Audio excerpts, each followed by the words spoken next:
नमस्कार प्रिय दर्शकों, कैसे हैं आप लोग। आशा करती हूँ आप सभी बहुत अच्छे होंगे। चलिए ज्योतिष की सीरीज को आगे बढ़ाते हैं। आज बात करते हैं ग्रहों की डिग्री के बारे में। प्रिय दर्शकों, ग्रहों की डिग्री जानना बहुत ज़्यादा जरूरी होता है ज्योतिष में जब हम प्रिडिक्शन करते हैं तो ये समझ लीजिए, ज्योतिष में प्रिडिक्शन करने के लिए ग्रहों की डिग्री एक नींव मानी गई है। अगर हम ज्योतिष में प्रिडिक्शन कर रहे हैं और हमने ग्रहों की डिग्री को अनदेखा कर दिया है, अवॉइड कर दिया है, तो हमारा प्रिडिक्शन अधूरा है और हम किसी नतीजे पर नहीं पहुंच पाएंगे। कई बार क्लाइंट आते हैं और कहते हैं कि हमारे तो योग कारक प्लेनेट की दशा चल रही है और उस प्लेनेट पर किसी का पाप प्रभाव भी नहीं है, लेकिन फिर भी कोई खास रिजल्ट हमें दिखाई नहीं दे रहा है, जैसा था वैसा ही चल रहा है। तो प्रिय दर्शकों, उनकी बात बिल्कुल सही होती है। वाकई उनकी योग कारक प्लेनेट की दशा चल रही होती है और उस प्लेनेट पर किसी का पाप प्रभाव भी नहीं होता है, लेकिन प्रिय दर्शकों वो ये देखना ही भूल जाते हैं कि उस प्लेनेट में बल कितना है। वो पहले ही बलहीन है तो वो कहाँ से बल देगा, उसके पास बल ही नहीं है तो वो रिजल्ट कहाँ से देगा। तो वो पहले ही सक्षम नहीं है। तो ये समझना बहुत ज़्यादा जरूरी है कि आप जब भी प्रिडिक्शन कर रहे हैं तो ग्रहों की डिग्री आप जरूर देखें। तो आइए आज ग्रहों की डिग्री को समझते हैं। जब भी प्रिय दर्शकों आप किसी का चार्ट एनालाइज करेंगे तो आप देखेंगे हर प्लेनेट के आगे आपको डिग्री लिखी दिखाई देगी, बस आपको वही डिग्री नोट करनी होती है। प्रिय दर्शकों, अगर वो डिग्री आपकी 0 डिग्री से 6 डिग्री तक लिखी हुई है तो आप समझ लीजिएगा कि वो आपके प्लेनेट की बाल अवस्था कहलाएगी। उस प्लेनेट की वो बाल अवस्था कहलाएगी। बाल अवस्था से मतलब बालक अवस्था, जब एक छोटे बच्चे की बात कही जाती है। ये समझ लीजिए जब प्लेनेट एक छोटे बच्चे की फॉर्म में होता है, तो जिस प्रकार से एक बच्चा सक्षम नहीं होता, उसमें शक्ति नहीं होती कुछ भी करने की, उस प्रकार से जब बाल अवस्था में प्लेनेट होता है तो वो भी कुछ करने योग्य नहीं होता है। तो सिर्फ वो अपना 25% रिजल्ट ही देने योग्य होता है दर्शकों।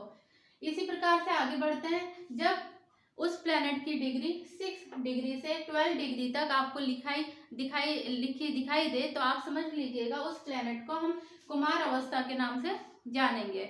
उस प्लेनेट को हम मानेंगे कि वो कुमार अवस्था की फॉर्म है। जब आप देखेंगे कोई बच्चा बड़ा होता है तो वो कुमार अवस्था कहलाती है। बच्चे में शक्ति नहीं होती, जब वो थोड़ा बड़ा होता है तो उसमें शक्ति आती है। उसी प्रकार से जब प्लेनेट 6 डिग्री से 12 डिग्री के बीच में होता है तो उसमें थोड़ा सा बल बढ़ता है, जिसे हम कुमार अवस्था कहते हैं।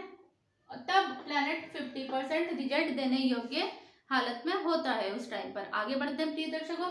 जब प्लेनेट 12 डिग्री से 18 डिग्री में होता है, जब भी आप देखेंगे प्लेनेट के आगे आपको 12 डिग्री से 18 डिग्री तक लिखी दिखाई दे तो आप समझ लीजिएगा प्रिय दर्शकों कि ये प्लेनेट की युवा अवस्था है। युवा अवस्था से आप समझेंगे प्रिय दर्शकों, जब एक बच्चा बड़ा हुआ कुमार अवस्था में आया, जब थोड़ा और बड़ा हुआ वो युवा अवस्था में आया। पहले बच्चे में शक्ति नहीं थी, फिर जब वो बड़ा हुआ उसमें थोड़ी शक्ति आई, जब वो और बड़ा हुआ, जब वो युवा बन गया तो उसमें वो अपनी सब कुछ करने योग्य हालत में होता है। उस टाइम पर वो सक्षम होता है, वो कुछ भी कर सके। तो जब वो युवा अवस्था में होगा प्लेनेट, उस टाइम पर वो अपने 100% रिजल्ट देने योग्य होता है प्रिय दर्शकों। इसी प्रकार से जब 18 डिग्री से 24 डिग्री तक प्लेनेट की डिग्री लिखी दिखाई दे आपको तो आप समझ जाइएगा कि वो वृद्ध अवस्था है प्लेनेट की। जिस प्रकार से आप समझेंगे प्रिय दर्शकों, जब कोई बच्चा होता है तो उसमें शक्ति कम होती है, जब वो बड़ा होता है उसमें बल बढ़ जाता है, जब वो और बड़ा होता है युवा अवस्था में आता है तो वो सब कुछ करने योग्य होता है क्योंकि उसमें बहुत ज़्यादा शक्ति होती है। लेकिन जैसे जैसे उम्र बढ़ती है प्रिय दर्शकों, जब वो वृद्ध अवस्था में पहुंचता है तो उस शरीर में वो ताकत नहीं रह जाती है, वो बल नहीं रह जाता है। ठीक उसी प्रकार से जब प्लेनेट वृद्ध अवस्था में पहुंचता है प्रिय दर्शकों तो वो भी कुछ करने योग्य हालत में नहीं होता है, वो अपना संपूर्ण रिजल्ट नहीं दे पाता है, वो सिर्फ अपना 20% रिजल्ट ही दे पाता है प्रिय दर्शकों। आगे बढ़ते हैं प्रिय दर्शकों। जब प्लेनेट के आगे आपको 24 डिग्री से 30 डिग्री तक डिग्री लिखी दिखाई दे तो आप समझ जाइएगा कि ये प्लेनेट अब मृत अवस्था में है। मृत अवस्था ये समझ लीजिए मरने योग्य अवस्था। तो इस अवस्था में भी प्लेनेट जो होता है सिर्फ अपना 5% रिजल्ट देने योग्य होता है, क्योंकि अब उसमें खुद ही शक्ति नहीं है तो वो रिजल्ट क्या देगा। तो प्रिय दर्शकों, ये चीज बहुत ज्यादा जरूरी है। जब भी हम प्रिडिक्शन करेंगे तो हमें डिग्री को खास ध्यान से देखना है। बहुत सारे विद्वान ऐसे हैं कि प्रिडिक्शन कर देते हैं, लेकिन डिग्री को वो अवॉइड कर देते हैं, डिग्री को वो इतना ज़रूरी नहीं समझते हैं। लेकिन आप समझिएगा कि डिग्री बहुत ज़्यादा इम्पोर्टेंट है और इसका बहुत ज़्यादा बड़ा रोल है। तो प्रिय दर्शकों, अब बात करते हैं आज की रेमेडी की।